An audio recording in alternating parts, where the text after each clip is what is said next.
Hello, traders. FX Pip Collector here. Today is Thursday, July 31st, and this is my analysis for the Kiwi US dollar, and we are on the 1 hour time frame. So, yesterday we had FOMC interest rate news, no change in rates for the US, and that definitely did not cause a change of trend. Right now, my most previous structure is this one right here. This structure right here doesn't tell me anything at all except for that this wave is over, which I think was pretty obvious anyways. So if it goes up and breaks that high, I will definitely become a bull. If this goes down and makes a double bottom at a Fibonacci retracement level, then goes up and takes out this high, that would turn me into a bull also. If it just turns up now and goes up and breaks that high, that is not a valid structure level. The valid structure would still be all the way up here. So I am definitely still looking for shorts.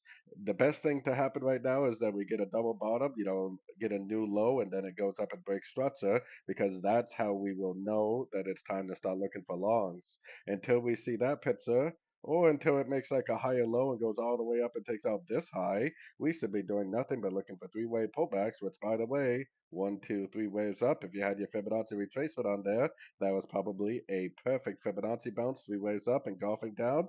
Perfect little entry to go short. So, anyways, don't forget to check out my website, fxpipcollector.com. And as always, thank you for watching and happy trading.